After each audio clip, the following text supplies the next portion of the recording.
Hello tout le monde, j'espère que vous allez bien. Aujourd'hui je vous retrouve dans une nouvelle vidéo où je vais faire un peu de nettoyage dans l'écurie. Je vais faire du nettoyage dans les paddocks également. Je vais vous montrer ce qu'on a refait dans l'écurie dernièrement. Je vous avoue que là après le concours, la semaine après le concours, j'ai pas fait grand chose d'intéressant en fait à part entraîner mes chevaux et m'en occuper comme je le fais d'habitude. Mais je sais pas trop quoi filmer comme vidéo parce qu'en fait je fais tout le temps la même chose. Et j'ai pas envie de vous filmer la même chose à chaque fois parce que sinon à force ça sera pas intéressant. Donc voilà, si vous avez des trucs que vous avez envie de voir en particulier ou quoi que ce soit, dites-le moi en commentaire parce que franchement en ce moment je suis un peu en panne d'idées. Mais bon, aujourd'hui je vais en profiter pour faire du nettoyage. Demain je suis en stage pour commencer à passer mon permis. Donc dès que j'aurai mon permis ça risque d'être un petit peu plus intéressant parce que je pourrai vous balader un petit peu partout avec moi en dehors des écuries, évidemment toujours sur le thème de l'équitation. Mais voilà, j'espère que cette vidéo va vous plaire et c'est parti.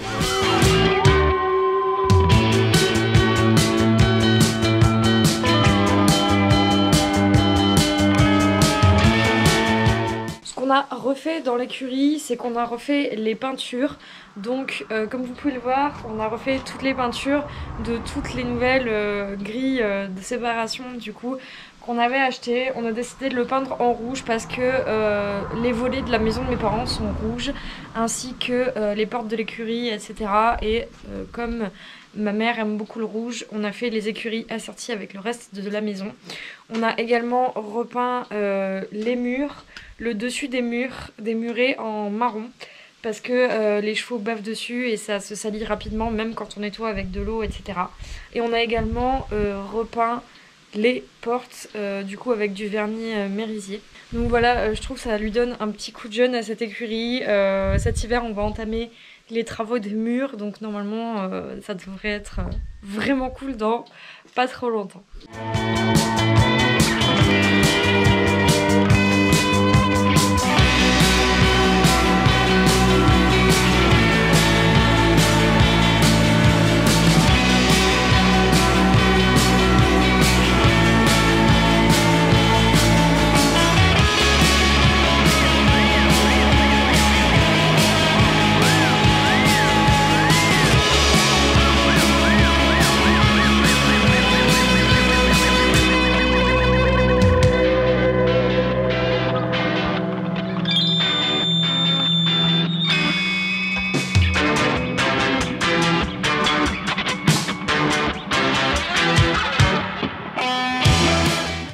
J'ai passé un coup de nettoyage dans l'écurie.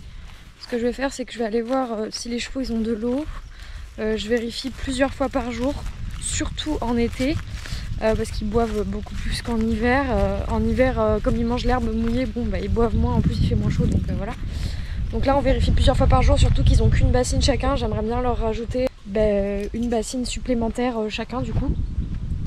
Et en même temps j'en profite pour aller vérifier si tout le monde va bien, si tout le monde a ses émouchettes correctement mises sur la tête, parce que des fois on les retrouve avec le truc comme ça au milieu, ou une oreille dedans, une oreille pas dedans. Donc je vais voir tout le monde, je vérifie si tout le monde va bien, si tout le monde a son licol comme il faut, et après je remets de l'eau. Là j'ai bien fait de venir voir. Regardez, c'est pas droit ça. Ben non, lui c'est droit. Mais lui il lui manque des mouchettes, donc son truc il est... Mais c'est pas très gentil ça. Lui son truc il est un peu foutu, mais en fait ça c'est un vieux. Et il y en a un neuf qu'il a perdu dans le pré et j'arrive pas à le retrouver. Donc quand je le retrouverai, il l'aura. Et en attendant, il a celui-là malheureusement. Donc lui je vais lui remettre son licol. Lui il est bien. Et lui... Ouh, bonjour. Lui il est bien aussi. Voilà, donc ils ont des nouveaux licols. J'ai pris avec moumoute sur la tête et sur le nez. Ce qui m'intéressait c'était surtout pour la tête, parce qu'en fait à force d'avoir le licol, il y a le passage de tétière qui s'abîme ici et ils perdent du crin. Et moi j'ai pas envie qu'ils perdent du toupet, donc je leur mets des licols moumoute.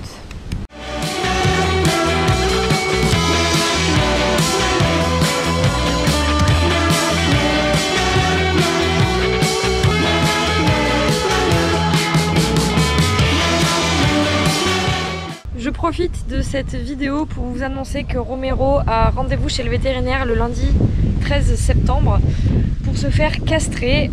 Donc je l'emmène dans une clinique à côté de chez moi avec un vétérinaire qui a l'habitude de castrer les chevaux, qui fait ça très bien. J'ai une amie à moi qui a fait castrer son cheval là-bas, ça s'est super bien passé. Je voulais le garder entier, j'avais dit à tout le monde et je m'étais persuadée que je voulais le garder entier. D'ailleurs j'ai toujours un peu cette hésitation là, donc j'ai fixé le rendez-vous parce que sinon après il sera trop tard pour le faire castrer. Mais franchement ça me fait mal au cœur de le faire castrer, mais j'ai pas le choix. Parce que, enfin, j'ai pas le choix dans le sens où en fait, quand Krilly a eu ses chaleurs au printemps, ça l'a déclenché et il est devenu infernal. Quand il est tout seul comme ça, vous voyez, il a un super caractère, il est tranquille, il dort, on peut le câliner. Quand je le monte, il est super et tout. Et dès qu'il est en présence d'une jument, il devient dangereux. Genre que ce soit pour lui, pour les autres ou pour la jument. On s'en est aperçu parce que, vous saviez, je le rentrais le soir au box et une fois il y avait eu de la tempête avec des éclairs et tout, enfin avec de l'orage, et on avait rentré du coup les 4 chevaux de ma mère qui restent habituellement dehors, et Romero du coup était déjà dans l'écurie, donc lui il est à l'entrée de l'écurie et j'ai dû passer Krilly devant lui et là il a failli tout casser. Il était au galop dans le box, il a failli sauter la porte du box, enfin il a été hyper dangereux. On a été obligé de se fâcher vraiment très fort pour pas qu'il saute la porte. Et après ça, du coup j'ai consulté pas mal d'amis à moi que je connais, des pros notamment qui ont des étalons, etc.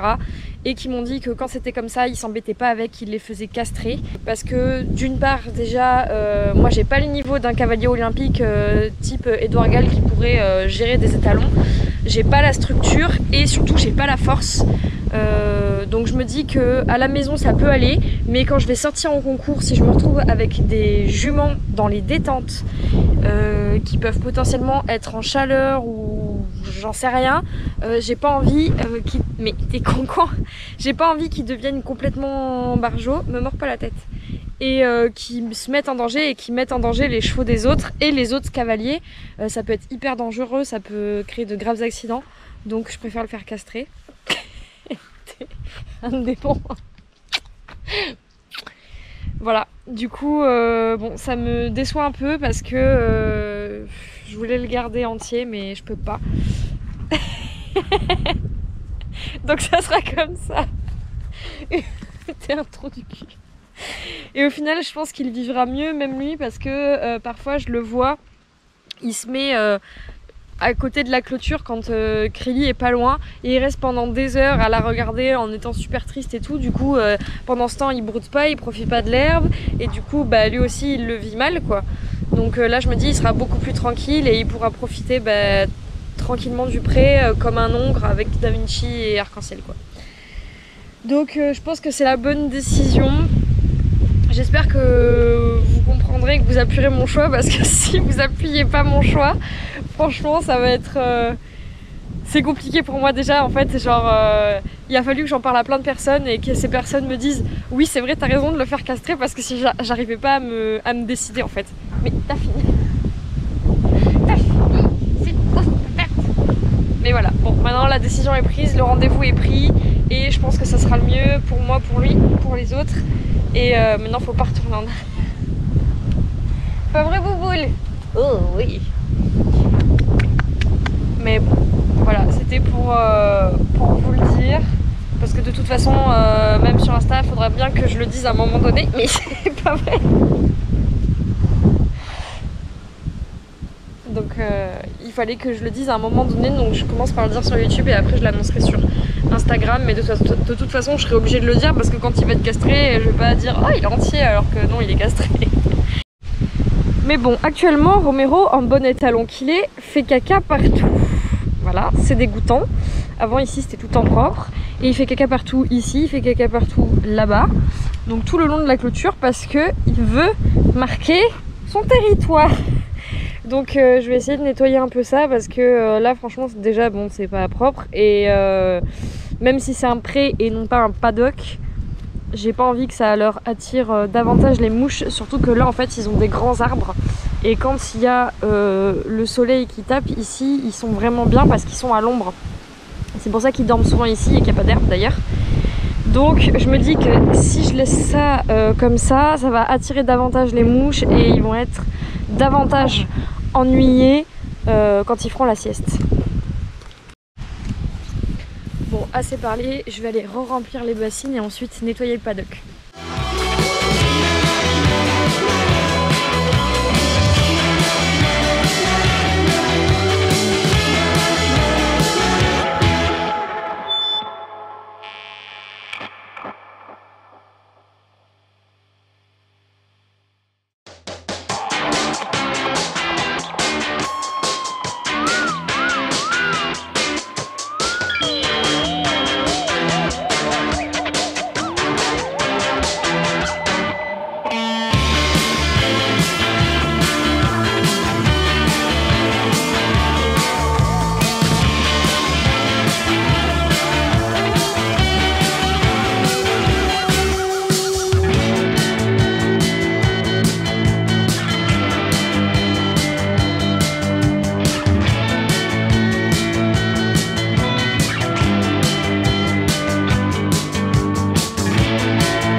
Maintenant que j'ai fait l'état, il faut ramasser.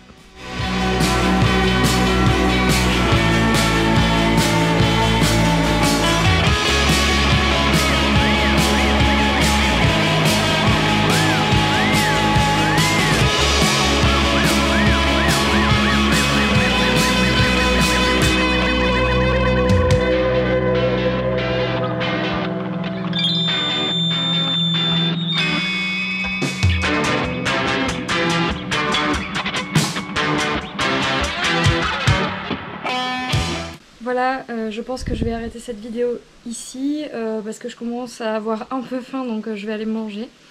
J'espère que ça vous aura plu. Si c'est le cas, n'hésitez pas évidemment à vous abonner à la chaîne, à activer la cloche des notifications pour être informé à chaque fois que je sors une nouvelle vidéo.